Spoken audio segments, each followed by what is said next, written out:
어느 날 새벽, 한 노인이 자신의 이름을 기억하지 못한 채 낯선 곳에서 발견됐다는 상황을 생각해보자. 주머니는 비어있고 눈빛은 초점을 잃었다. 처음 그를 마주한 경찰관이 어떤 판단을 내리느냐에 따라 그 이후의 수색 절차 전체가 달라진다. 그 판단에는 이름이 있다. 특이행방불명자, 특이행방부명자. 일본에서는 매년 수만 건의 행방불명 신고가 경찰에 접수된다고 알려져 있다. 그 대부분은 며칠 안에 소재가 확인되거나 당사자가 돌아온다. 그러나 숫자의 뒤쪽 어딘가에는 다른 이야기들이 있다. 범죄에 휘말렸을 가능성이 있는 사람, 삶의 한계에 서 있는 사람, 혼자서는 단 하루도 버티기 어려운 상태에 놓인 사람들. 2009년 일본 국가공안위원회는 이처럼 위험도가 높다고 판단되는 실종자들을 별도의 범주로 분류하는 규칙을 공식화했다. 특이행방불명자 제도의 탄생이다.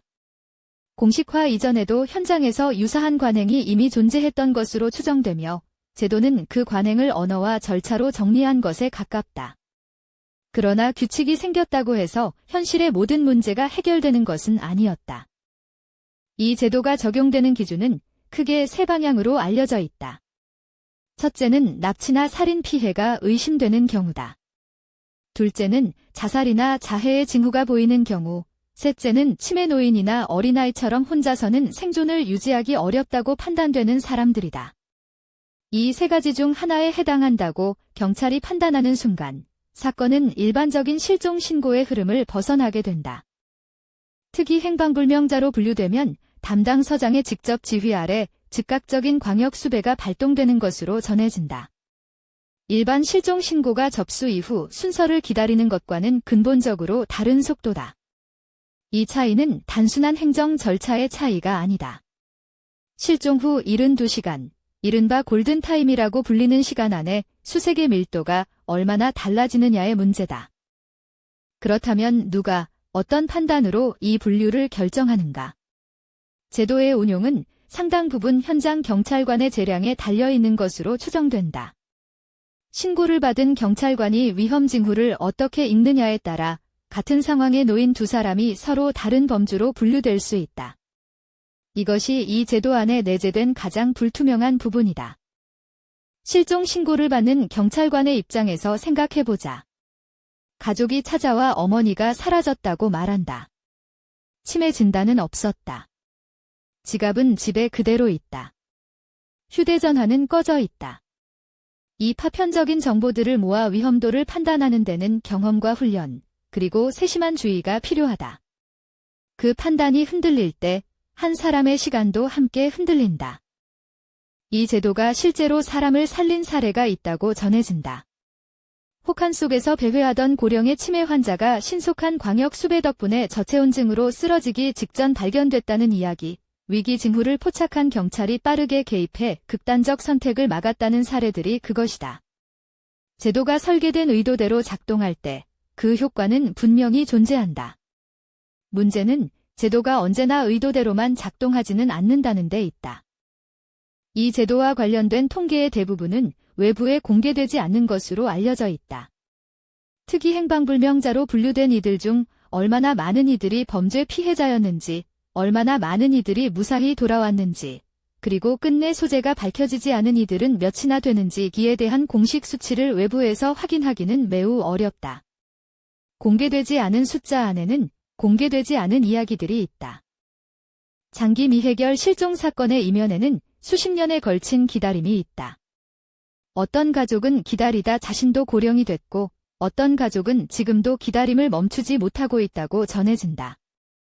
제도가 존재한다는 사실과 제도가 그 사람들에게 실질적으로 닿는다는 것은 별개의 이야기다.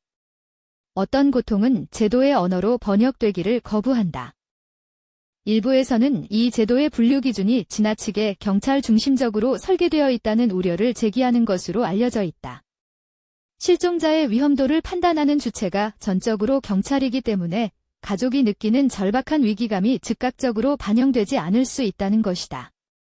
신고자의 말이 행정의 언어로 옮겨지는 과정에서 말해지지 못한 것들이 있을 수 있다.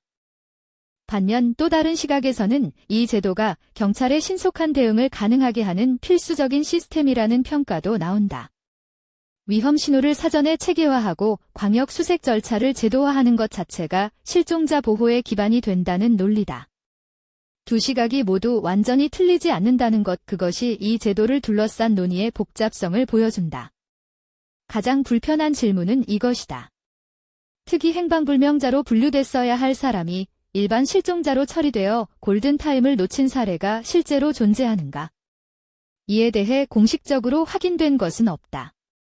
다만 현장 경험이 있는 전문가들 사이에서는 분류 기준의 일관성이 충분히 보장되지 않을 수 있다는 우려가 간헐적으로 제기되어 왔다고 전해진다. 분류 기준의 해석이 경찰관 개인의 경험과 감각에 의존하는 부분이 있다면 그것은 제도의 공백이 된다. 같은 상황이라도 어느 서에서 신고했느냐, 어느 경찰관이 창구에 앉아 있었느냐에 따라 결과가 달라질 수 있다는 말이기도 하다. 이것이 우연이냐, 구조적 문제냐, 그 경계 역시 아직 명확하지 않다. 이 제도 안에서 특이라는 단어는 냉정한 행정 용어다. 그러나 그 단어 뒤에 서 있는 것은 인간이다. 납치된 아이, 홀로 길을 잃은 노인, 삶의 끝에서 사라진 누군가. 행정의 언어가 다 담아낼 수 없는 것들이 그 칸 안에 있다. 실종이라는 사건은 사라진 사람만의 이야기가 아니다. 남겨진 이들은 매일 같은 번호로 전화를 걸고 현관문 소리에 귀를 세운다. 그 기다림이 제도와 만나는 지점에서 제도는 과연 충분히 그들 곁에 있는가? 이 질문에 대한 답은 아직 누구도 명확하게 내놓지 않았다.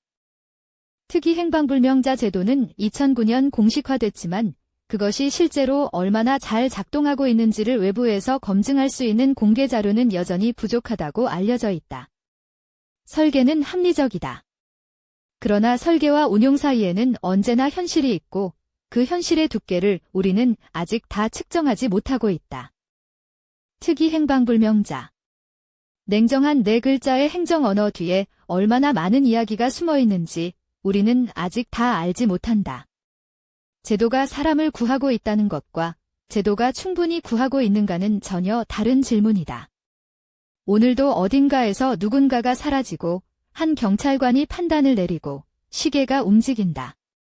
이 제도는 지금 이 순간 충분히 작동하고 있을까?